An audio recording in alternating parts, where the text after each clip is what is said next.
Et voici venu le best-of de l'année 2023, une année qui nous aura permis de voyager en France, au Canada, au Gabon, au Qatar, en Angleterre, en Tunisie et aux États-Unis d'Amérique. Une série de rencontres avec une diaspora algérienne positivement active à l'étranger et toujours prête à servir son pays. Je vous propose donc de retrouver les meilleurs moments de nos échanges, vous souhaitant d'excellentes fêtes et surtout une très bonne année 2024. À bientôt.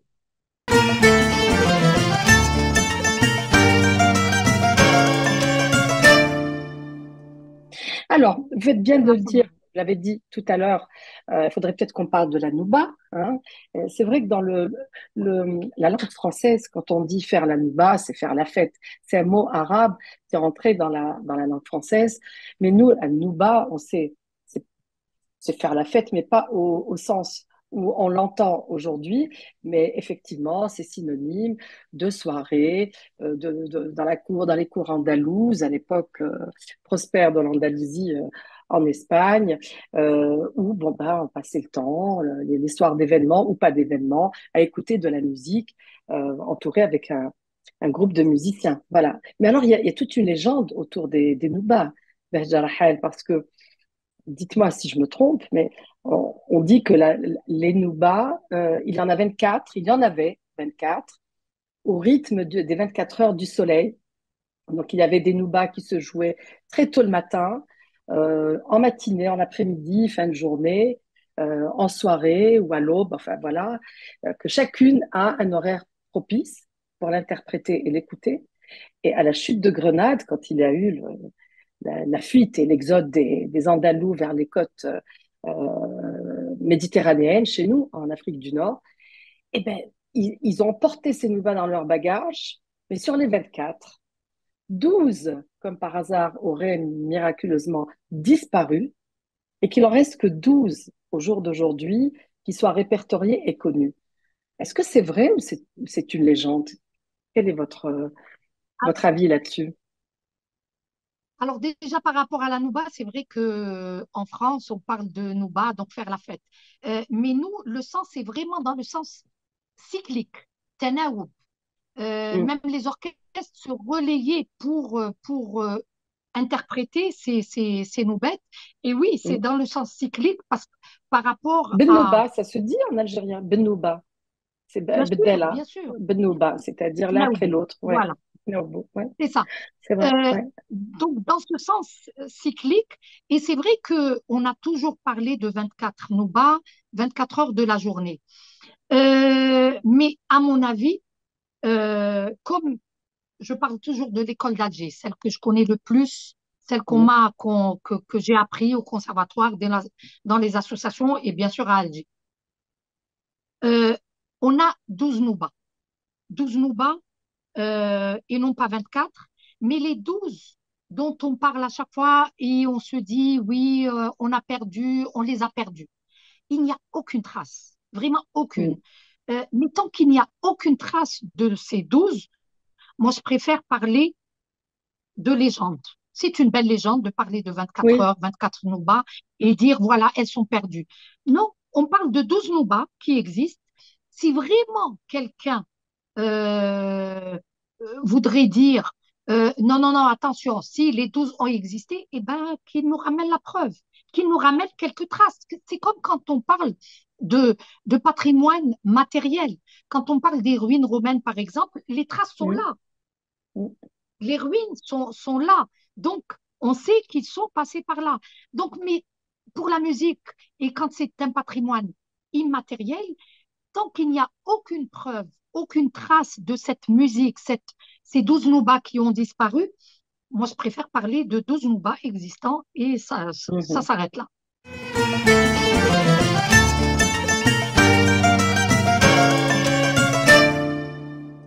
En plus du fait que vous soyez algérienne et à l'étranger, c'est également ce secteur que vous avez entrepris pour venir en aide aux associations. Mais alors, vous ne leur venez pas en aide de manière humanitaire, philanthrope, altruiste comme ça, même si il doit y avoir cette fibre, j'imagine, pour s'intéresser au monde associatif. Et j'ai envie de dire, puisque c'est un cabinet d'expertise. Donc, les associations sont un petit peu vos clients. Mais alors, où est-ce qu'ils vont chercher les fonds pour payer cette expertise, pour payer les stratégies que vous leur proposez? Et est-ce que ces associations ont des domaines précis ou pas? Ou c'est tout secteur? Non, tout secteur confondu. Je travaille vraiment sur tout secteur confondu, que ce soit des associations qui vont défendre les droits de la femme, que ce soit des associations de gouvernance, de démocratie. J'accompagne aussi des associations dans le secteur culturel, sportif, dans le domaine du tourisme éco-responsable. Non, vraiment, je balise à peu près tous les domaines. C'est aussi ce qui est passionnant dans mon quotidien. J'ai beaucoup, beaucoup de chance de pouvoir faire ça. Maintenant, oui, vous avez entièrement raison, c'est-à-dire que le modèle économique des associations, surtout dans l'état actuel où sont les associations en Afrique, c'est-à-dire plutôt faibles, elles ont du mal à pouvoir payer mon expertise ou celle de mes experts au niveau où on est. Donc, mon modèle économique est assez simple, c'est-à-dire que je fais des tarifs spéciaux pour les associations. C'est pas gratuit parce que ce n'est pas techniquement pas possible, c'est beaucoup de temps passé. Oui, oui, Mais c'est un peu ma RSE. C'est-à-dire que le cabinet aujourd'hui vit principalement de bailleurs de fonds qui financent des programmes pour les associations, des entreprises aussi qui financent donc l'expertise et l'accompagnement auprès des associations ou des entrepreneurs sociaux. Et puis parallèlement, moi je facture également aux associations, mais à coût totalement réduit. Et voilà, comme je dis, c'est souvent ma RSE, donc ma responsabilité sociale et économique, c'est vraiment auprès des associations. mhm. En fait, c'est accompagner ces associations à travailler en professionnel, en fait. Euh, c'est Oui, c'est se avoir une démarche, professionnalisé. voilà, une démarche Exactement, c'est professionnelle se dans la gestion, professionnaliser dans le port parce de que projet, la gestion de projet, etc. C'est ça? exactement, c'est-à-dire que souvent je me retrouve face à des personnes totalement passionnées, souvent expertes dans leur métier, qui veulent contribuer, qui veulent impacter. Le problème, c'est par où prendre le bon bout en fait. Ils savent pas Mhm. toujours structurer des projets, répondre à des appels d'offres de bailleurs de fonds internationaux, lever des fonds. Moi, je suis certifiée de l'ESSEC en fundraising, dans tout ce qui est levée de fonds, justement pour le non lucratif.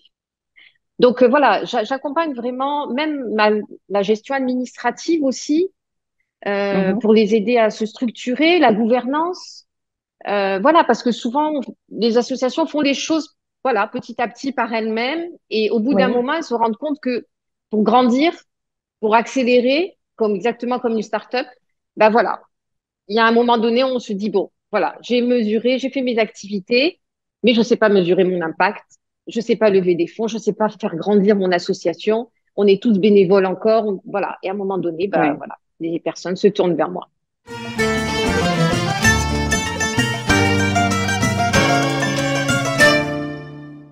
Et puis maintenant, la fondation, vos engagements, justement, pour la planète, pour tous les drames, enfin contre les drames sanitaires et pour la protection de la planète. Moi, j'aimerais faire profiter les visiospectateurs d'une expérience que j'ai eu l'occasion de vivre avec vous, Yacine, c'est de voir votre travail, puisque maintenant vous êtes très versé, enfin maintenant depuis longtemps déjà, dans le virtuel, nous présenter virtuellement, ce qui ne veut pas dire que ça n'existe pas, ça existe. J'aimerais d'ailleurs avoir votre définition du virtuel au passage, mais visiter votre travail et entrer dans votre tour, Yacine Prassi. Avec grand plaisir. Alors, je vais vous inviter, je vais partager mon écran. Il faut que nous voilà face à une île dans le métavers. Donc, une île qui n'existe pas physiquement, mais euh, qu'on peut voir, qu'on peut visiter. Je pense que vous pourrez partager l'adresse avec vos spectateurs, Oui, vos auditeurs, puisque toute personne qui a déjà fait l'expérience d'un univers virtuel, d'un jeu vidéo, qui a déjà créé un avatar ou qui a déjà joué un jeu, sait déjà comment fonctionne cette chose-là. Et effectivement, c'est une île dans le métavers sur laquelle on a construit cette tour, la Helix Tower, qui accueille là en exposition d'ouverture le rapport d'activité de la Fondation Helix. Et où on présente un petit peu toute cette histoire dont on vient de parler. Donc, je vais revêtir mon avatar, voilà, virtuellement. On voit au Ça, fond c'est d'ailleurs, vous? ça c'est mon avatar, puisque moi je suis là. Mais Oui. effectivement, mais en fait c'est intéressant ce que vous dites, parce que le ça c'est vous, c'est ce qui fait que justement on arrive à se projeter dans un monde virtuel. Exactement comme quand on conduit une voiture, ben, on devient la voiture. Et l'avatar, effectivement, est le guide qui va me permettre, non pas de lire le contenu, mais de me promener dans la tour dans laquelle je vais retrouver toute cette histoire. On parlait tout à l'heure d'Electronic Shadow. Donc, en fait, c'est entre 2000 et 2012, on a fait partie des pionniers de ce qui s'appelle l'art digital. On a inventé en 2003 quelque chose qui s'appelle le mapping vidéo. C'est ces projections d'images sur des volumes. Et en même temps, on a raconté ce que ce mapping voulait dire, c'est-à-dire ce croisement entre le réel et l'imaginaire et l'image. Cette image en haut à gauche, Mhm. c'est la première œuvre qui a utilisé cette technique, qui s'appelle 3 minutes au carré, qui a reçu de nombreux prix, notamment au Japan Media Art Festival. On était les premiers européens et a fortiori algériens et tunisiens à recevoir ce prix, puisque c'est une collaboration avec une artiste belgo-tunisienne qui a malheureusement disparu, Nazia Mestaoui. Et donc, on voit cet espace qui est animé. Je vais vous montrer d'ailleurs quelques images. Donc, elle a fait énormément d'installations, beaucoup de spectacles. Là, vous voyez un des spectacles qui s'appelle Futurino, avec un groupe de rock. Pardon, j'ai fait aussi du jazz, mais un groupe de rock qui s'appelle Rhinocéros. Ça, c'était la nuit électro au Grand Palais. Donc, c'était des grands shows, des grandes installations, et toujours pareil, ce même principe du non-verbal, c'est-à-dire c'est une expérience, on rentre à l'intérieur de quelque chose, on engage son corps, et en fait, l'histoire se déroule autour de nous. Là, pour vous dire, c'est une vraie pièce de 15 mètres carrés, toute blanche, sur lequel on projette les images, et on a ces personnages qui vivent comme ça dans cette pièce, et la pièce se transforme tout au long des différentes activités de la journée. Mais ce qu'il faut avoir en tête pour comprendre ça et comprendre ce que ça raconte, c'est que cette installation, elle a 20 ans. Elle a 20 ans. C'est-à-dire Ouais. c'était avant toutes Ouais. les Ouais. phases digitales, etc. C'était avant le tactile. Et là, on montre voilà, que tout, on déplace les décors comme ça avec son corps, avec ses mains. Il y a pas on voit pas l'informatique, tout est autour de nous. Et c'est une installation voilà, qui a beaucoup tourné. Cette autre installation, qui s'appelle H2O, et l'extension de cette première, mais celle-ci est interactive. Donc, le spectateur rentre dans l'installation et quand il se positionne à un certain endroit, en fait, il modifie l'histoire.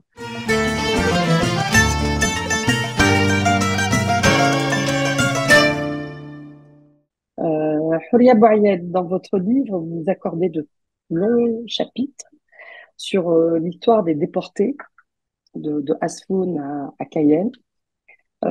L'histoire aussi qui concerne les bandits d'honneur de la région. Vous citez les Aït Flic, les Aït Hussein, le fameux Arsqi Bachir ou Arsqi Bachir, dont l'histoire a été portée à l'écran par le cinéaste Feu Djamel Bendedouche. Pourquoi avoir voulu mêler cette partie de l'histoire du pays et de la région aux côtés de chapitres qui parlent d'artistes, etc. Pourquoi ces deux chapitres précis? Bah, comme je vous le disais tout à l'heure, l'idée c'était de faire le lien, c'était Asfoun. C'est des choses qui ont... On peut pas parler d'Asfoun sans parler des si, déportés et des bandits d'honneur, c'est ça que vous voulez dire?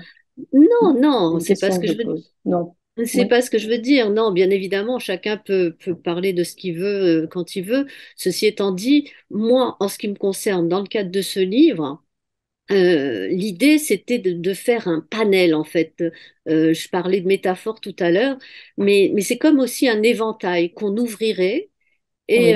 et on aurait les différentes possibilités, les différents volants de l'éventail. Donc, et tout. et tout au début du livre, d'ailleurs, je le dis, il me semble, je disais que qu'on avait, euh, euh, comment vous dire, euh, c'était simplement pour donner l'envie, en fait. C'était montrer un panel de possibilités et puis ensuite peut-être aller plus loin quand ça intéresse, si c'est un domaine qui intéresse une personne en particulier, aller un peu plus loin. Donc les bandits d'honneur, c'est des personnes qui ont existé et dans le cadre de la bien sûr. colonisation française, qui ont eu un rôle important. C'était alors comme vous disiez, il y a des gens il y a des cinéastes, il y a même des personnes, il me semble aussi dans des journaux qui ont écrit des articles intéressants concernant cette forme de résistance, de rébellion. C'était une forme de résistance un petit peu innovante. C'était différent, mais ça existait. Donc fallait, pour moi, c'était intéressant d'en parler. Pour Mhm. les déportés de Cayenne, en fait, quand je parle de l'enfant de Porguédon, l'enfant d'Asfoun, donc là, en l'occurrence, mon grand-père maternel, qui a été déporté à Cayenne, il n'était pas le seul.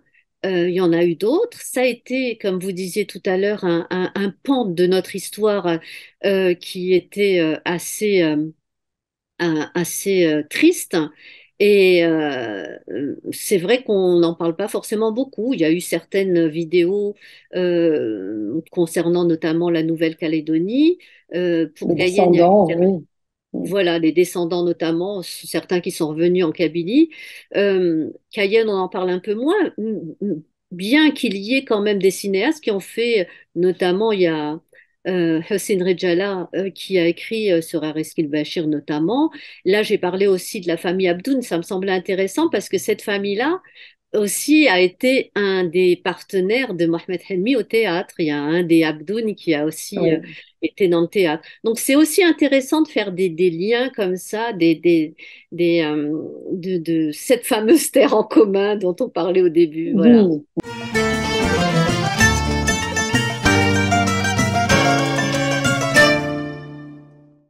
Oui, vous devancez ma question. Alors, voilà, on peut pas s'empêcher d'en parler.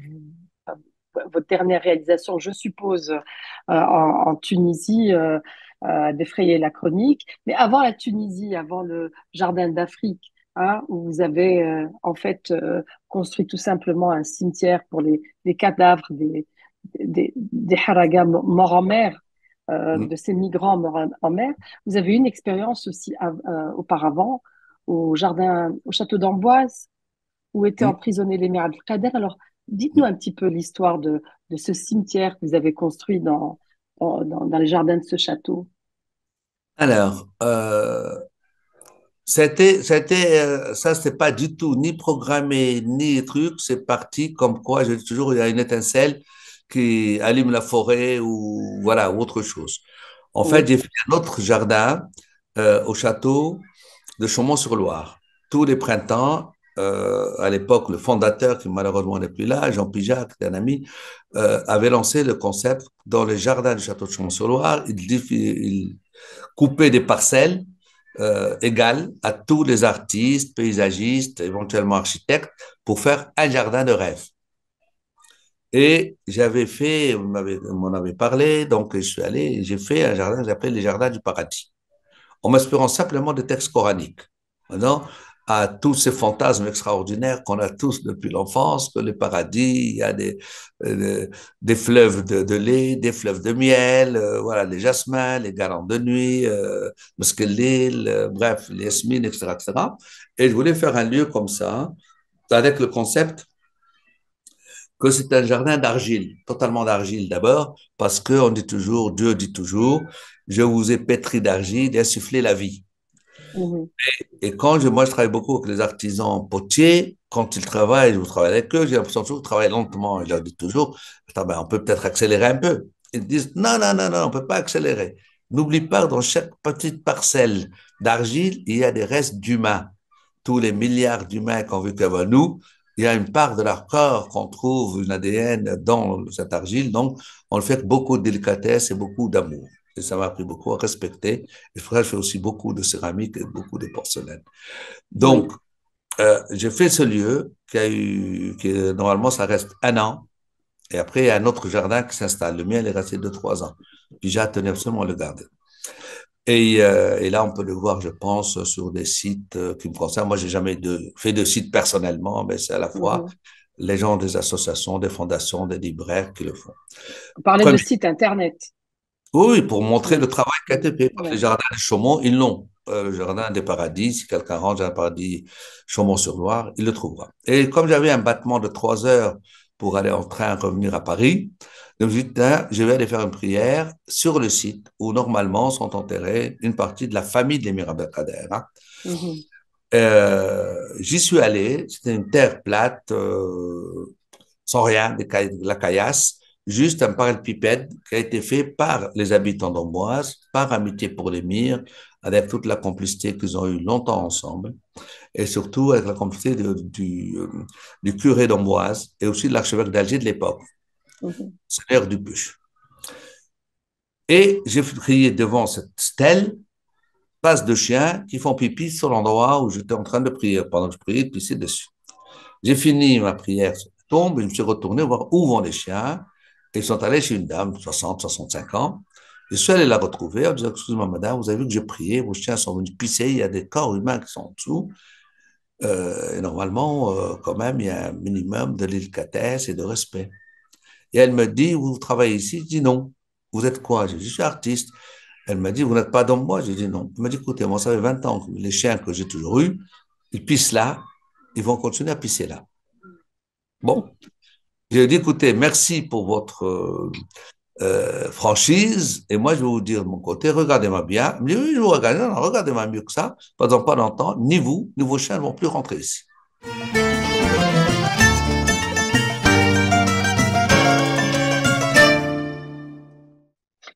J'ai envie de dire que cette fonction à la tête de la Fédération de l'islam de France, et à travers ce que vous venez de dire de ce cycle d'émissions, vous ressemble tant. Parce que, à travers toutes vos interventions médiatiques, à travers vos conférences, vos livres, vos écrits, vos contributions, vous ne cessez de parler de cette manière-là de l'islam. L'islam des Lumières, l'islam de l'élévation, l'islam de la bonté, l'islam de, de l'amour, euh, l'amour de Dieu, l'amour de l'autre. Vous ne cessez d'en parler de cette façon euh, tout le temps, tout le temps.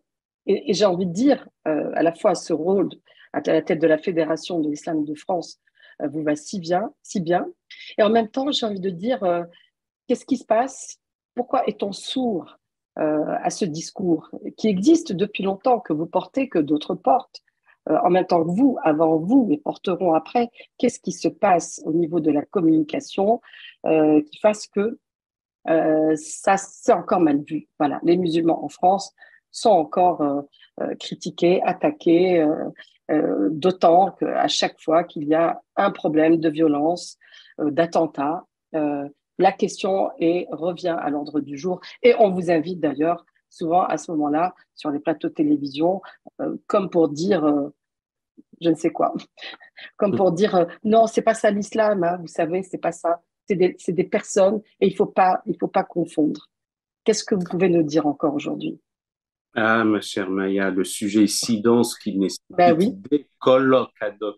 Je vous le dis peut-être là aussi en quatre mais je sais points. que vous avez le sens de la synthèse, Oui, Monsieur on ira. Belcher. Vous êtes un homme de médias aussi, donc Oui, mais parfois on nous demande de refaire le monde en trois en minutes, deux mais là, minutes, oui, oui, oui, le oui. Là, temps. vous avez le temps, Euh, là, vous avez le temps. oui, oui, oui, oui, je suis à votre entière disposition et puis il faut avoir du calme et de la sérénité par rapport à ces questions épineuses.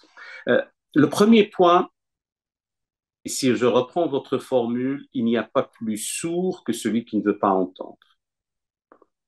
Le deuxième point, nous pâtissons d'une manière générale, mais sans aucune autoflagellation, d'un manque sérieux au niveau de la communication. Nous avons investi, le nous, je le mets collectivement et surtout pour certains, je risque d'avoir quelques inimitiés en disant ça, à avoir une énième mosquée, parfois pour y enseigner des mensonges au regard de la connaissance historique, et nous n'avons pas investi dans des grands groupes. Moi, je vois le groupe Bayard Presse ou des groupes de médias ou des groupes de chaînes satellitaires, et ça, c'est tout aussi important. À l'exemple de celui qui achète un terrain pour construire sa maison, et s'il diffère la construction, il est appelé au moins à clôturer son terrain. Et c'est ainsi pour sa propre civilisation et pour sa propre tradition.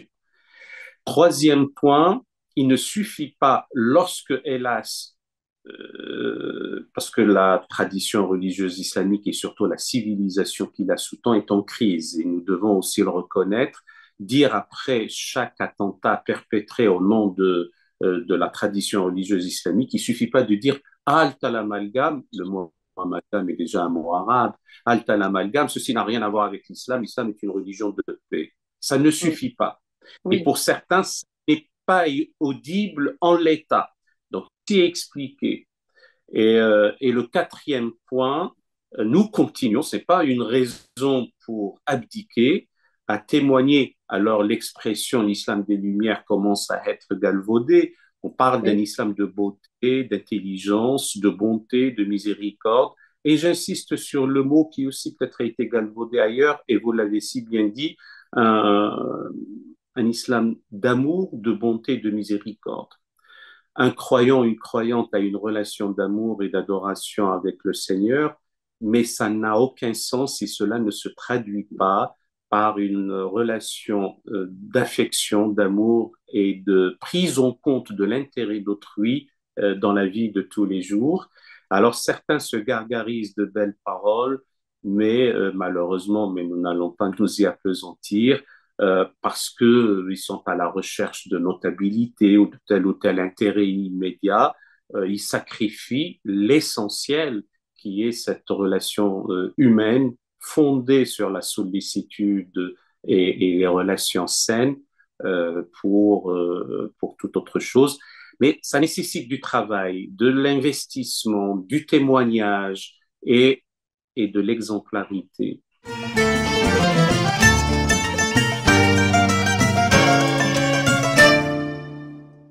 Alors, Shahrazed, le but de ces visio-entretiens, c'est également de faire connaissance avec notre invité. Nous allons essayer de faire un peu plus connaissance avec vous.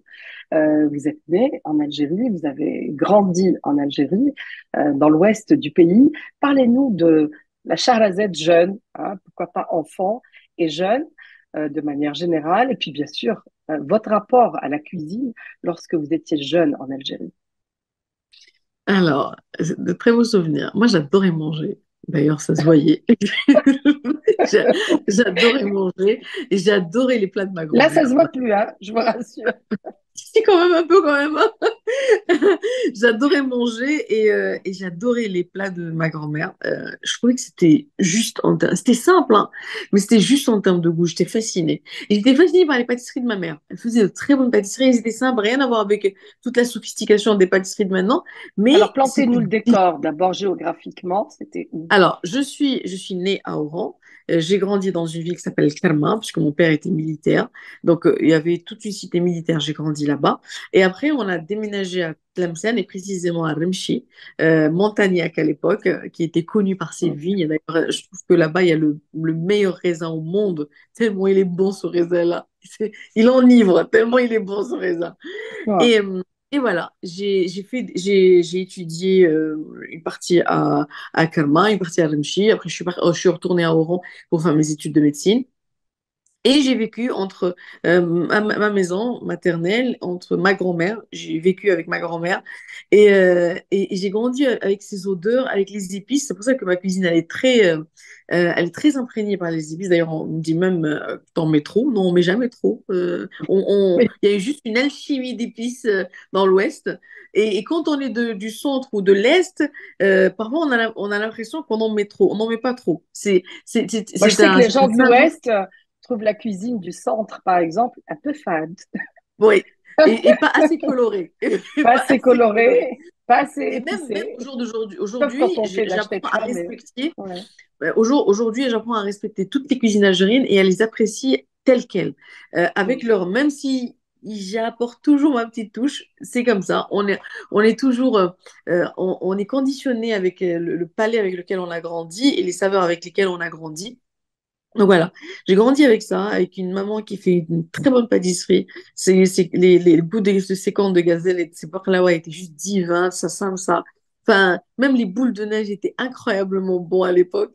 Et le goût des plats de ma grand-mère, son couscous était Qu'est-ce qu'elle incroyable. faisait Son comme plat? البركوكس الحريرة الخبز نتاعها il était très bon son pain elle faisait du poulet il était légèrement salé mais ce poulet là il avait jusqu'à maintenant j'ai du mal à retrouver du poulet comme ça.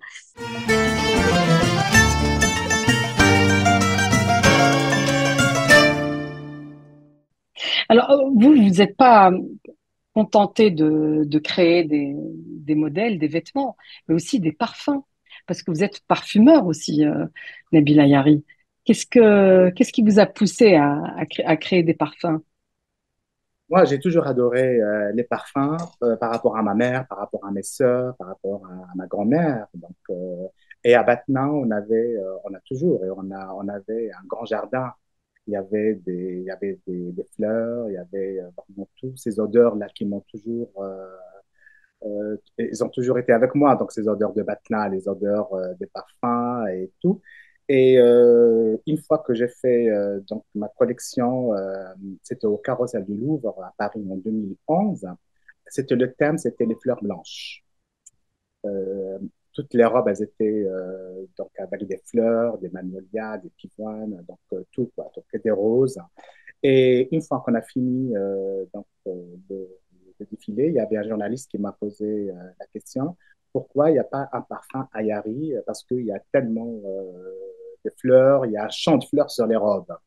Et là, Ah oui, voilà. Et là, donc, j'ai parlé donc avec Hugues et je lui ai dit, on va faire donc, Hugues, donc on a lancé la maison Ayari ensemble. Donc, c'est mon partenaire. Hein, donc, et on s'est dit, pourquoi on fait pas pourquoi on ne crée pas un parfum qui corresponde à Ayari. Et ça a commencé comme ça en 2012, depuis création. On a commencé oui. à créer Only Ayari. for Her, hein, c'est le parfum phare qui De vous la a marque. fait connaître et voilà, et il y en a d'autres et c'est vrai que c'est ce que j'allais dire parce que je les ai sentis aussi et vos parfums et on retrouve ces notes blanches de gardénia, de rose blanche, de magnolia, de jasmin, de muguet, mais on trouve aussi quelque chose d'acidulé, d'agrumes. On De trouve des notes d'agrumes également dans vos parfums. Donc, on retrouve la Méditerranée aussi. C'est Oui, c'est votre source d'inspiration. sur la Méditerranée, on trouve. Moi, j'adore Alger. J'adore quand je marche à Alger. J'adore ces odeurs de jasmin dans le jardin. J'ai ma tante qui habite Alger, j'adore. Enfin, elle a un très grand jardin qui est vraiment magnifique. C'est les odeurs. On passe beaucoup de temps dans le jardin plus que à l'intérieur de la maison. Mais oui, oui.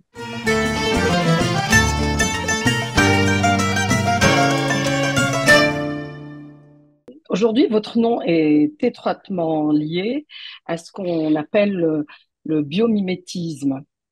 D'accord? Vous en parlez beaucoup. Vous êtes d'ailleurs, tant que je ne me trompe pas, vous dirigez le pôle biomimétisme à l'Institut des futurs souhaitables. J'adore le nom de cet institut, les futurs souhaitables.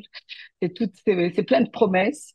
Alors, peut-être nous dire deux mots sur cet institut des futurs souhaitables et puis nous expliquer ensuite ce qu'est euh, la, la biomimétisme ou le biomimétisme, comme on Le l'appelle. biomimétisme, on peut dire ça, oui, tout à fait. Le Inspiration. biomimétisme, voilà, en quoi ça consiste exactement et ses champs d'application. Alors, l'Institut des futurs souhaitables, effectivement, rien que pour le nom, j'avais envie de les rejoindre. J'interviens pour eux depuis l'origine. On a fêté nos 10 ans cette année en tant qu'expert dans des formations qui font découvrir en fait ce qu'on appelle les signaux faibles de ce qui pourrait être des innovations qui nous parlent de demain, mais à l'aune de ce que demain pourra avoir de meilleur. Pourquoi? Parce qu'en ce moment, on nous parle beaucoup des catastrophes. On nous parle Mm. beaucoup, même dans les films de science-fiction, des futurs où on n'a pas réussi. Et l'Institut s'est spécialisé dans essayer d'imaginer où est-ce qu'on aimerait être, non pas où est-ce qu'on devra être parce qu'on y sera forcé, mais où est-ce qu'on aimerait être malgré tous les problèmes de l'époque, malgré le dérèglement climatique, les crises géostratégiques, etc., pour repérer dans le présent des innovations, des initiatives qui sont compatibles avec ces futurs qu'on aimerait rejoindre. Et donc les cultiver, comme la permaculture, par exemple. Je suis dans ce centre sur la permaculture Oui. ici. Donc Ou là, on est d'autres. dans les solutions. On est dans les Ouais, solutions, là. voilà, Ouais, on est dans ça, les c'est bien. solutions. Mm. Et pourquoi je me suis intéressé à ça, et au biomimétisme entre autres, je vais dire quelques mots sur le biomimétisme, c'est l'art de s'inspirer des autres espèces et du fonctionnement des écosystèmes, comme une forêt tropicale ou un désert ou un récif de corail, pour trouver des solutions qui permettent de régler des problèmes humains, que ça soit dans l'architecture, dans la science des matériaux ou dans les modes d'organisation. C'est ça un peu le biomimétisme, et de le faire vraiment avec les enjeux de développement durable, voire de développement régénératif au cœur de l'intention. C'est pas l'innovation pour l'innovation, c'est Mhm. l'innovation pour réduire l'empreinte carbone, pour réduire la toxicité des matériaux, pour fonctionner en économie circulaire. Je redéfinirai peut-être un petit peu tout ça tout à l'heure. Et le biomimétisme, c'est assez récent, c'est 1997, c'est une Américaine qui s'appelle Janine Benyus qui a posé cette intention. Mais le fait de s'inspirer du vivant pour innover, ça c'est beaucoup plus ancien. Oui. Léonard de Vinci, par exemple, qui disait va dans Mm. la nature, là est ton futur. Donc ça c'est la Renaissance. Et tout humain, en fait, je pense dès l'origine, a A toujours observé, observé. Oui. voilà, autour de Oui. lui Mm. pour innover.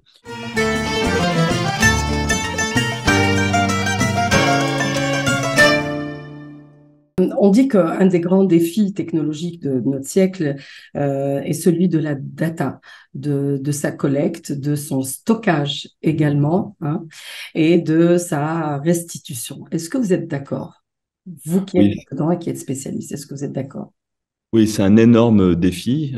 C'est d'autant plus vrai que, comme je disais, on produit de plus en plus d'informations. Internet a été un vecteur fort, en fait, dans l'émergence de cette masse de données. On a parlé aux alentours des années 2010 de big data. Donc, ces big data nous ont forcé à changer nos paradigmes du point de vue informatique, c'est-à-dire de traiter les informations différemment, puisqu'on en avait beaucoup plus qu'avant, et surtout des données qu'on n'avait pas l'habitude de traiter, encore une fois, des vidéos, du son, de l'image. Donc, on a fait évoluer nos paradigmes et notre façon de traiter ça d'un point de vue informatique. Et en fait, ça s'accélère parce que les IA aujourd'hui qu'on arrive à produire grâce à ces données, donc c'est un cercle, j'allais dire virtueux. Grâce à toutes ces données, maintenant, on a fait de gros progrès en intelligence artificielle, et ces intelligences artificielles elles-mêmes produisent de l'information et des données. Et donc, finalement, ça ne fait que s'accélérer, et c'est un enjeu majeur. Et en réalité, plus on a des données, plus il est difficile de faire le tri dans celles qui seront utiles, celles qui ne le seront pas, comment les utiliser, comment les répertorier. Et donc, c'est véritablement un défi. Et comment qualifiez-vous en ce moment et actuellement le grand débat qui tourne autour de l'intelligence artificielle? Il ne se passe pas un jour, même plusieurs fois dans la journée, sans que un des titres de l'actualité soit en rapport avec l'intelligence artificielle. Alors, des scénarios les plus catastrophiques qui vont mener à l'extinction de l'humanité, jusqu'au remplacement de l'homme par la machine, jusqu'à, enfin, plein de choses, hein, d'accord. Qu'est-ce qui se passe subitement? On se réveille et on se retrouve confronté à cette machine, mais qui pourtant existe depuis très longtemps. Euh, Mm. la nouveauté, je pense qu'elle est dans son développement et son évolution, mais Mm. pas dans sa naissance. Qu'est-ce qui se passe aujourd'hui? Qui est derrière tout ça? Ah, vous avez raison, Maya, c'est un très bon point. Effectivement, ce débat est légitime parce qu'on ne peut pas ne pas se poser la question de ce que ça va amener finalement à l'humanité, hein. Et je pense que ça va être très impactant, ça va changer nos vies, mais pas plus finalement que, enfin pas plus. C'est quand même, ça a quand même considérablement changé nos vies, mais pas plus que la voiture, pas plus que la révolution industrielle. C'est une révolution, au même titre que la révolution Internet, encore une fois celle que j'ai citée auparavant, hein, la révolution industrielle, etc. Néanmoins, je pense qu'il faut dédramatiser et dépassionner le débat. C'est-à-dire qu'en fait, on a tendance parfois, certains ont tendance en tout cas à être un petit peu, comment dire, alarmistes Il y a effectivement plusieurs écoles, hein. Les deux grands courants qu'on entend, ce sont ceux qui sont très alarmistes, et cet alarmisme est parfois porté par... Oui, parfois il est même porté par les créateurs eux-mêmes Tout à fait. de cette intelligence artificielle, à l'instar de celui qui était chez Google, dont j'ai oublié son nom, et qui a claqué la porte, qui a démissionné, qui a mis en garde l'humanité contre l'intelligence artificielle. Est-ce qu'il faut vraiment le croire ou est-ce qu'il y a de la manipulation derrière? Alors, la personne chez Google qui a parlé de...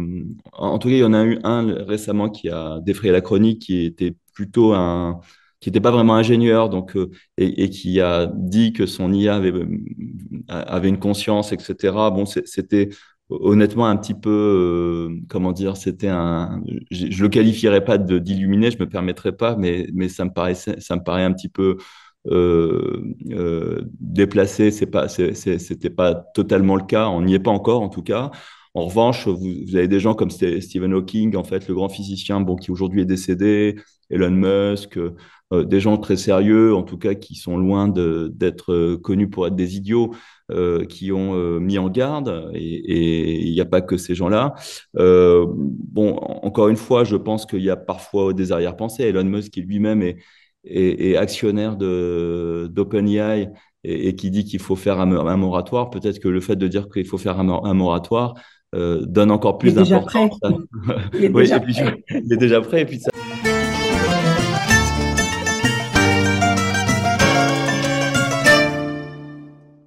Je vous ai entendu vous exprimer là-dessus, justement, sur votre expérience en Inde, mais j'aimerais que vous racontiez ici. euh, ça peut être un choc, hein, d'arriver dans ce pays à un âge aussi jeune, tellement l'environnement est différent. Il est unique en Inde. Il est différent de beaucoup de pays qu'on peut connaître, en tout cas des nôtres, ça c'est clair. Quel a été l'éveil en vous? C'était quoi? C'était de soigner tout ce monde, c'est de travailler sur faire plus de recherches, faire aboutir les traitements, les vaccins. C'est quoi? Qu'est-ce qui s'est passé en vous en Inde à 19 ans? Alors, ce que j'ai découvert en Inde, c'était quelque chose auquel je ne m'attendais pas du tout. À cette époque-là, j'avais grandi entre la France et l'Algérie. J'avais eu la chance d'aller faire une visite aux États-Unis parce qu'un cousin s'était marié aux États-Unis du côté de Los Angeles. Mais j'avais jamais voyagé aussi loin, surtout à l'Est. Donc, ce qui m'a le plus marqué, c'est pas vraiment ce que vous décrivez par rapport à l'environnement. Parce que ça, on vous y prépare plus ou moins. Vous savez que vous allez dans un pays. En 2007, je sais pas s'il en avait déjà atteint 1 milliard d'habitants, mais probablement, sachant qu'ils sont à 1,3 milliard, 1 milliard aujourd'hui, si mes chiffres sont bons. C'est plus ce que j'ai découvert dans l'entreprise où je suis allé. On a quand même on peut avoir certains préjugés sur des pays comme cela. Et en fait, j'ai découvert une entreprise qui, depuis plus d'une vingtaine d'années, s'était lancée dans la course au développement de vaccins, avec pour but de faire en sorte que les enfants dans le monde entier puissent bénéficier de ces vaccins-là à des prix relativement, on va dire, abordables. Et juste une petite statistique, c'est aujourd'hui un des laboratoires qui, en termes de volume, distribue le plus de vaccins dans le monde et qui vaccine presque 2 tiers de la population pédiatrique dans le monde. Parce que généralement, on regarde les chiffres d'affaires, on regarde pas les volumes. Oui. Et donc, différentes entreprises ont on va dire, différentes ambitions ou servent ce qu'on appelle en anglais des purposes, donc des achievements, enfin des idées de ceux qui veulent les atteindre qui sont un peu différents. Donc voilà, moi, ce qui m'a surpris le plus en Inde, j'étais vraiment ébahi de voir qu'ils avaient réussi à en être là.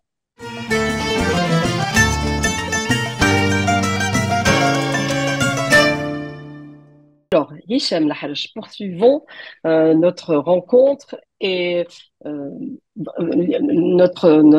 comment dire, vous écoutez, nous raconter votre parcours. Alors, vous êtes aux États-Unis, vous êtes pris en charge par le monde de la pâtisserie là-bas, donc apparemment de très haut niveau. Euh, alors, c'était un tremplin pour arriver à la Maison Blanche. Ça a été un bon tremplin pour arriver à la Maison Blanche ou vous y êtes arrivé par d'autres moyens? Et comment ça C'était s'est passé? c'était un rêve, hein. C'était même jusqu'à présent, aujourd'hui, je vis le rêve, hein. Des fois, on se dit, attends, moi je suis algérien, je viens d'Algérie, ouais, je suis immigrant, c'est vrai, j'ai du talent, mais il y a combien déjà d'Américains Oui, hein, qui sont nés aux États-Unis, qui rêvent déjà de mettre les pieds, peut-être enlever une petite rose de la Maison Blanche. Et nous, on est employés dans la première résidence du monde pour le. Voilà, c'est ce qu'ils appellent hein, oui. the first residence. Et des États-Unis d'Amérique. Hein, Amérique, c'est grand. Donc c'était voilà toujours il y avait un Français qui était Monsieur Roland Mesnier qui était chef pâtissier à la Maison Blanche. Je pense qu'il a été recruté par Nancy Reagan, si je me trompe pas. Ça fait longtemps quand même, Mhm, qui dans mhm. les années voilà 80 ouais. Et puis donc pour lui c'était aussi il vivait la communauté française, il faisait de la pâtisserie française américaine voilà, dans tous les événements, parce que c'est très, il y a beaucoup d'événements à la Maison Blanche.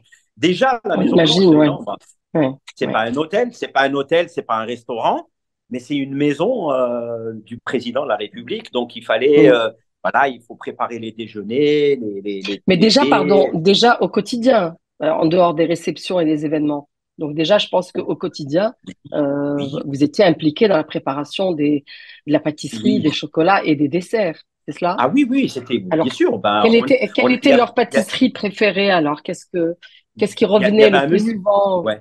Il y avait un menu, ouais. Bah, quand même, c'est des Américains, des Anglo-Saxons, donc il y a toujours, il y a l'héritage anglo-british déjà, avec Mm. les scones, avec les muffins le matin. Donc c'était pas, il y avait pas beaucoup de croissants, il y avait surtout des muffins, des brownies. Voilà, c'était la culture américaine qui est Ouais, héritière de la culture anglaise. Et il ouais. y avait le tea. Donc voilà, il y avait le breakfast. Bah, il fallait toujours, je me rappelle, parce que c'était Monsieur Roland Messier qui faisait ses petites figurines en sucre tiré. Il y avait toujours un display dans la table. C'est le président des États-Unis d'Amérique. Hein. Avant, c'était le Mm. président du monde, hein, on pouvait Oui, dire. Hein. ouais, ouais, Et ouais. donc, il y avait le display. Il y avait le rituel, il y avait toujours voilà, les petits fours, l'après, les petits croissants, la petite corbeille, voilà, et tout le monde faisait son travail, les petites omelettes. Donc, on avait les cuisiniers, on avait les pâtisseries. Mais nous, moi, quand j'étais là-bas, déjà, j'avais un boulot, donc c'était plein temps et à mi-temps. Mais nous, on n'intervenait pas, on intervenait dans les grands événements.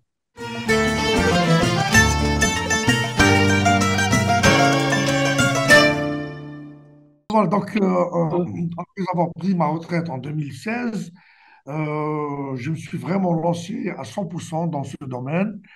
Donc, j'ai commencé partout dans le monde. En 2015, j'étais en Algérie, dans mon village de Sida, et mon petit village à côté de Akbou Rilali. Donc, je sillonnais Tajmat, l'endroit où les sages de village se réunissaient. Alors, j'ai vu quelque chose dans Tajmat. Il y avait deux places où ils s'assiedent. Il y avait sur les blocs, il y avait un genre de croquis. C'était un jeu. Alors, j'ai Mhm. demandé aux villageois qui restaient au village, comment qu'on jouait ce jeu. Alors, chacun me donnait sa version.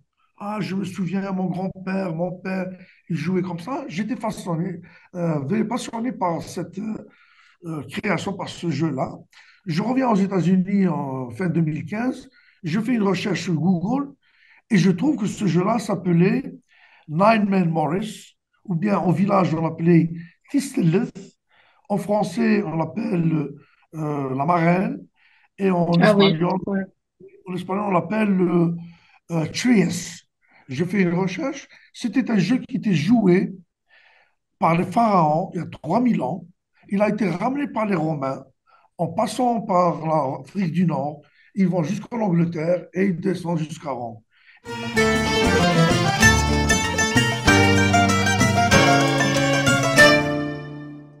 Vous avez raconté l'histoire de la jeune fille de Batna et ça me rappelle des scènes de concerts que vous avez dirigés, d'orchestres que vous avez dirigés. Vous êtes quelqu'un de très interactif avec le public. C'est quelque chose que j'ai rarement Oui, vu, vous avez un public, vous avez un orchestre. D'ailleurs, c'est dommage, on voit toujours les chefs d'orchestre de dos. On rate l'expression du visage parce que souvent les chefs d'orchestre sont très expressifs parce qu'ils doivent communiquer avec tel musicien s'il est à la traîne ou je ne sais quoi. Mais ça, on le voit à la télévision parce qu'il y a les caméras qui captent vos expressions partout. Mais quand on est dans une salle de spectacle, bon, bah, on voit l'orchestre, mais vous, on vous voit de dos. Et j'ai l'impression que vous contournez cela parce que vous retournez vers votre public et vous interagissez avec lui, souvent avec beaucoup d'humour, souvent. C'est beaucoup d'humour oui. par rapport, comme si vous démystifiez ce qu'on vient de voir et que vous le rendez mais vraiment accessible à tous. Hein? C'est cela? Alors, oui, c'est exactement ça. Vous savez, moi je dirais c'est décomplexé. La mystification vient avec le décomplexe de la situation. En fin de compte, Oui. la musique, c'est très mystique. C'est un rapport, bah, ça, on peut en parler beaucoup, c'est d'ordre un peu, j'allais dire, spirituel et philosophique, mais pour moi, c'est une quête. Mais en tout cas, la chose, le moteur, c'est de pouvoir être avec les autres, partager avec les autres. Et quand on Mhm. partage, il faut d'abord qu'il y ait le tronc commun, al-qasm al-mushtarak, avec la personne, avec le groupe avec lequel on est. Et ça, c'est d'abord l'émotion. Donc, on peut ne pas parler la même langue, on peut avoir des idées différentes, des religions différentes. Et moi, je suis bien placé ayant voyagé beaucoup et travaillant dans un contexte international. D'ailleurs, on est même obligé de l'accepter par moments, pour certains. Mais en tout cas, la chose qui est commune, c'est les émotions. Nous avons tous le même type d'émotion. Donc, quand on décomplexe le rapport et on est dans un rapport qui est beaucoup plus décomplexé, on commence à vivre cette mystification c'est celle de être levé vers le haut, tiré vers le haut à travers la musique. Et l'humour fait partie aussi, bien entendu, je suis pas comique, mais en tout Non, cas, je le fais avec comment dire, j'avais avec beaucoup de sympathie, on va simplicité. dire, décontraction, décontraction. Voilà, pour faire en sorte que le public puisse rencontrer la musique et les musiciens. Donc, en fin de compte, le travail du chef d'orchestre, c'est un travail pas de diriger, mais c'est de coordonner. Et ça, c'est l'essence même de la musique. J'avais vu une émission sur Herbert von Karajan parce que je me suis intéressé beaucoup comme Karajan, comme technicien. Il disait toujours, je suis là pour laisser que les choses se fassent, en fin de compte. Il est là juste presque la raison d'être de ce moment et il se retire à un certain moment. Il faut qu'il y ait cette cohésion entre le public et la musique, la rencontre entre les musiciens et la partition, c'est le chef d'orchestre qui fait cette coordination. Et puis la rencontre entre un public et une musique. Et puis la rencontre de l'individu avec lui-même, avec cette belle émotion. Et c'est ça tout ce travail-là. Mm.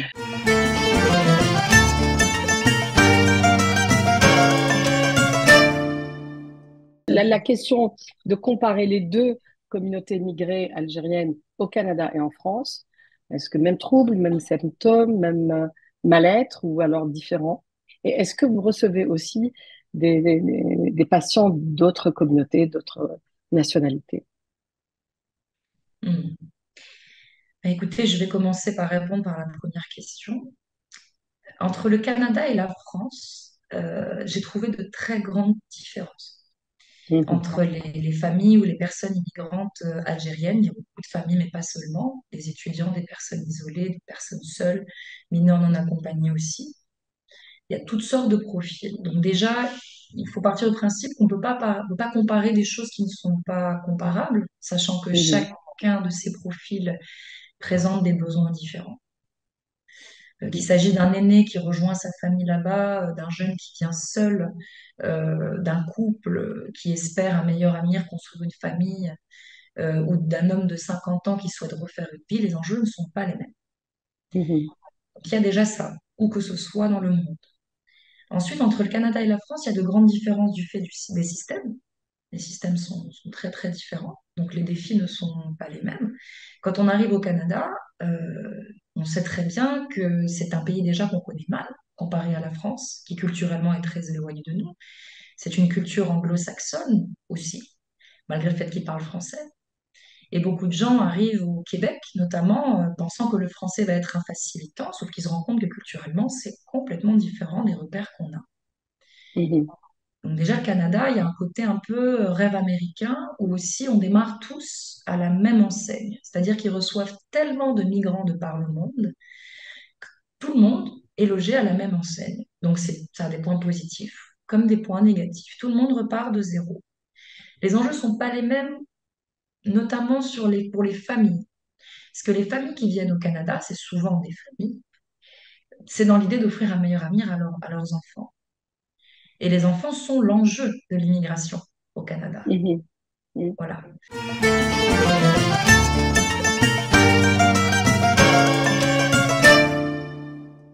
Alors, Kamel Abdet, les gens vous connaissent en tant que comique, humoriste. Alors, qu'est-ce que vous préférez comme titre? Comique, humoriste, comédien? Je suis plus comédien. Je viens d'abord du théâtre et j'ai joué des rôles, donc je peux faire d'autres rôles en dehors des rôles comiques. Et même sur scène, je ne suis pas qu'humoriste. D'ailleurs, le terme ici qu'ils utilisent, c'est stand-upper, que je n'aime pas beaucoup. Je fais pas de stand-up. En vérité, je fais beaucoup plus du one-man show. J'aime bien faire des personnages, jouer des situations, mettre des images, etc. Donc, je me sens plus comédien que stand-upper ou Alors, humoriste. c'est quoi la différence entre un one-man show et stand-up? Alors, le stand-up s'est développé ces dernières années en France. Il date vraiment du XXe siècle aux États-Unis. C'est vraiment les cafés-théâtres ou les Mhm. comedy clubs où un humoriste prend un microfilm, il raconte des histoires, tout simplement.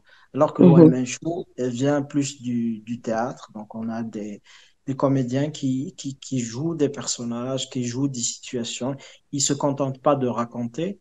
Donc, ils jouent vraiment les personnages, etc. Ils ont des mimiques du visage, une expression corporelle qui fait que c'est du one-man show. C'est vraiment un comédien qui joue tout. Alors que le stand-up, c'est beaucoup plus statique, hein. En France, on a les Romain Frissinet, comment il s'appelle, les Paul Mirabel, etc., qui vraiment représentent cette école du stand-up. Mhm. Qui vous a inspiré dans vos débuts? Mes débuts, Felag, bien sûr, mais pas que, beaucoup de Jim Carrey. Quand on était jeune, on avait Jim Carrey tout le temps, de masque, menteur, etc., avec ses mimiques, avec le visage splendide. Donc, on a beaucoup appris aussi dans le jeu de Jim Carrey. Ed Imam aussi, Mhm. qui est Égyptien, ouais. bien égyptien. On regardait ces pièces de théâtre. Quand on est en Algérie, on est un peu entre trois ou quatre cultures en même temps. Euh, il y avait un comédien américain aussi, enfin, Jerry Lewis, qu'on voyait à la télé, tous les noirs et blancs, Charlie Chaplin, etc., tous ceux qui étaient dans le mime. Donc, c'est tout ce melting pot culturel qui a fait que j'ai aimé et euh, j'ai eu cette vocation pour l'humour.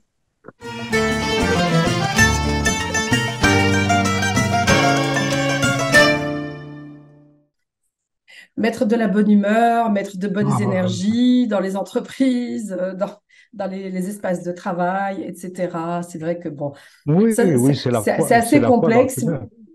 Oui, voilà, c'est assez complexe, mais en même temps, il est clair que le bien-être dans l'entreprise, comme vous disiez tout à l'heure, on passe beaucoup plus de temps au travail que chez soi ou avec sa famille. Et ça, beaucoup d'entreprises l'ont compris avec tous les aménagements, les avantages, les espaces aménagés pour que l'employé se sente bien, peut-être Mais, même mieux que chez lui. mais Maïra, écoutez, une organisation, ce n'est rien d'autre que des personnes qui coopèrent. Oui. Tout le défi du management, c'est comment assurer la coopération. La coopération, ça veut dire amener des personnes à aller dans une direction qu'ils ne prendraient pas nécessairement, pour le bien du collectif. Vous comprenez? C'est ça que ça veut dire. Et Oui. donc, si vous ne prêtez pas attention à la personne, si elle n'est pas satisfaite, ben c'est évident qu'elle va s'opposer à Oui. l'action collective. Comprenez? Et c'est pas une personne, c'est un ensemble de personnes. Et donc, tout le défi du management, c'est comment faire ça? Alors, il y a, bien sûr, c'est même des choses qu'on n'enseigne pas en maîtrise. Il faut aller vraiment vers des études approfondies pour le savoir. Mais nous savons littéralement presque tout sur qu'est-ce qu'il faut faire pour que la Mhm. coopération se produise. Et donc, il y a eu de très grands travaux qui ont été faits. C'est pas pour rien que les États-Unis sont numéro un. C'est parce que les travaux sur ces questions-là, pas sur la technologie, sur ces questions-là ont été faits là. Oui, et il y a bien longtemps.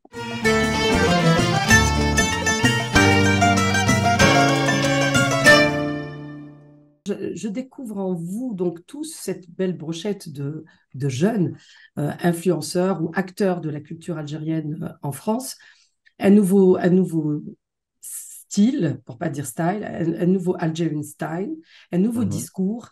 Et dans ce beau discours, à un moment donné, vous avez dit une phrase qui nous a frappés en parlant de restaurant justement.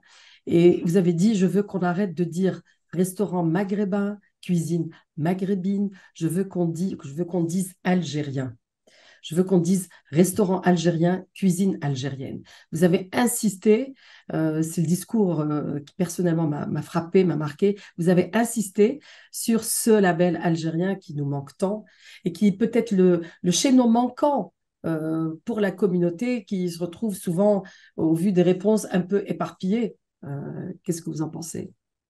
Alors, vous savez, Maya, moi je dis qu'on est dans une phase d'éveil. On est en train de vivre the awakening of Algerians. C'est ce que je l'appelle, en fait, c'est le réveil des Algériens.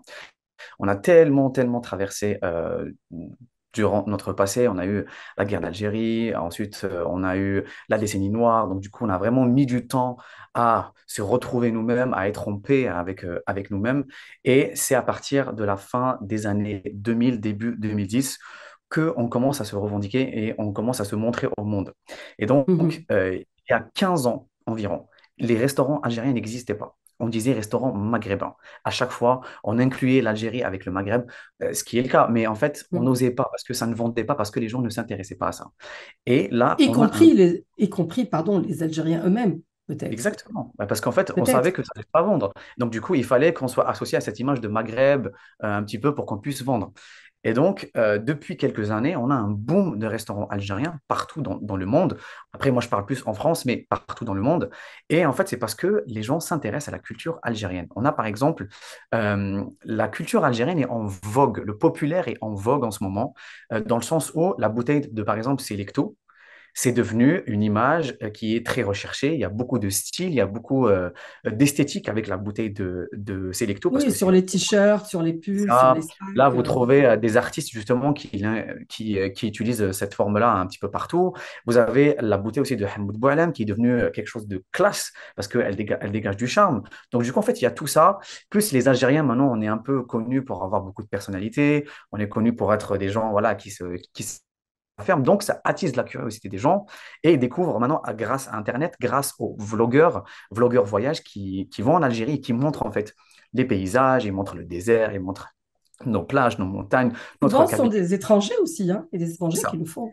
Et ben justement, par exemple, Ben Co, quand il est parti, ça Mm. a attisé mais la curiosité de plein de monde. Et donc, il y a une demande vraiment en rapport avec tout ce qui est l'Algérie gastronomie, musique, voyage, tourisme, enfin vraiment tout ça.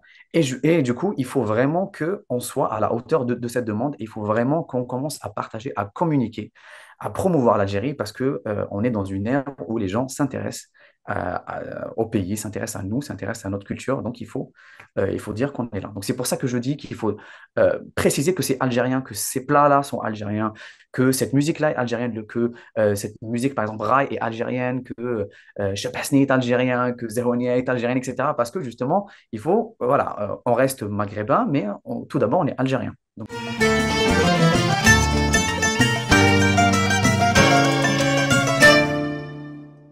Et je dis bien entreprendre, parce qu'au vu du travail qui se dégage de la lecture de ce livre, on voit bien que c'est un gros projet, une grosse entreprise. Dites-nous tout, Farah. Merci beaucoup pour l'introduction. C'est justement le livre en fait né d'un projet beaucoup plus large, qu'on a appelé immédiatement Récit d'Algérie. Et je dis on parce qu'on est plusieurs justement sur ce projet. C'est vraiment, la démarche est née d'une conversation que j'ai eue avec ma mère. Et, euh, et ensuite, on est maintenant un noyau dur, on va dire, de 8 personnes qui au quotidien essayons de collecter des récits, et essayons aussi d'alimenter un site internet justement pour écrire des recommandations culturelles, des portraits historiques, d'être présent aussi sur les réseaux sociaux pour toucher un maximum les jeunes générations pour qu'elles puissent s'intéresser aux récits de leurs aînés. Et donc cette démarche, elle est née en février 2020, donc il y a maintenant presque 4 ans. Et en fait, la rencontre avec début de pandémie.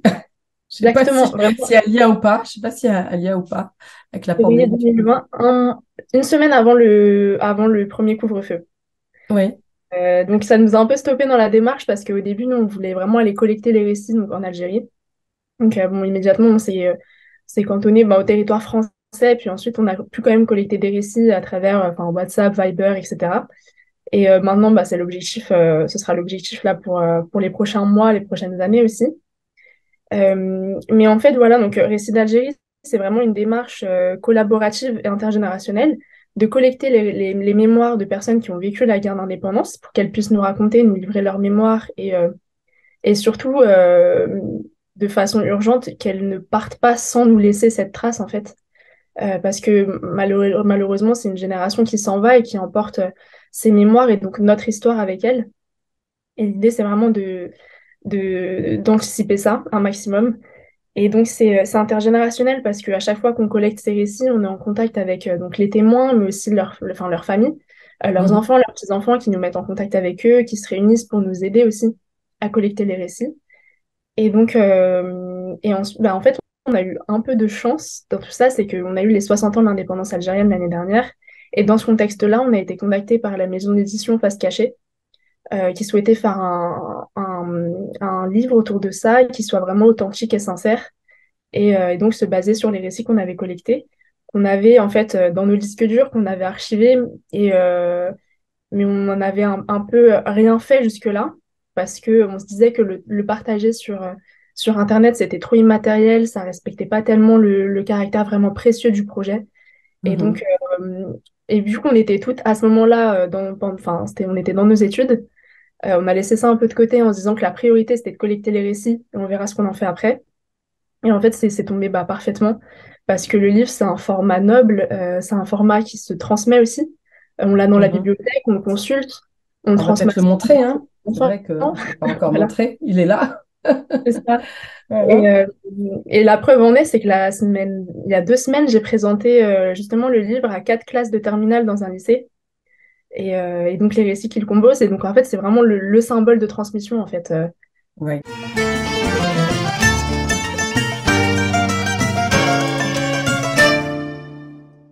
On en a beaucoup parlé dans nos précédentes émissions.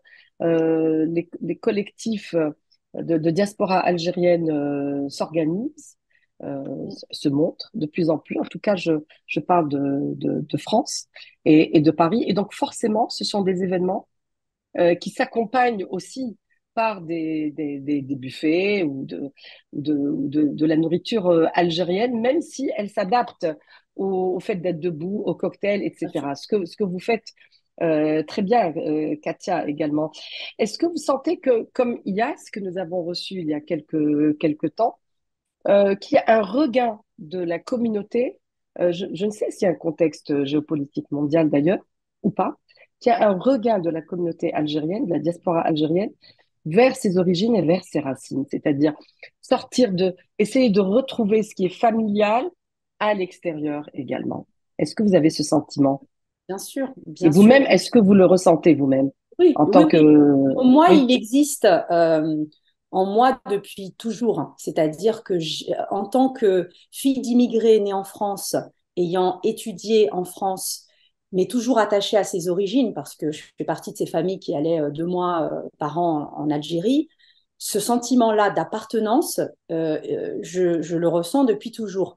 Il s'est par contre exprimé, il s'est extériorisé à une période où j'avais justement, comme je le disais tout à l'heure, envie de plus de sens, envie de reconnecter, de me reconnecter à mes origines. Et je pense que ce sentiment-là, il est partagé par énormément de monde. Et il n'y a qu'à voir effectivement toutes ces initiatives, soit personnelles, soit collectives, à travers des associations, des collectifs, des organismes qui se créent comme ça et qui réunissent la diaspora ou qui réunissent des personnes, en tout cas, qui se sentent proches de l'Algérie. Et c'est une très bonne chose. Je trouve que qu'il était temps. Il était grand temps. Et je pense que c'est aussi une question de génération. La génération de mes parents, donc nés sous l'Algérie française, mes parents nés en 43 et en 46, arrivés en France dans les années 72, 13, un peu perdus, un peu en s'excusant d'être là, en cultivant cette espèce de discrétion qu'il fallait avoir à l'époque. Nous, on est aujourd'hui l'inverse. Moi, je le vis comme ça. Aujourd'hui, on ne s'excuse pas d'être d'origine algérienne. Au contraire, on va l'exprimer fièrement et montrer surtout que nous sommes les égaux de personnes nées en France, d'origine française, d'Auvergne ou je ne sais de quelle région. On n'a pas de sentiment d'infériorité parce qu'on a aussi grandi en France, où on est arrivé, il y a des personnes qui arrivent, Iyas par exemple, qui est né en Algérie et qui est arrivé en France, et quand on voit comment il fait en sorte de faire briller la culture algérienne, c'est génial.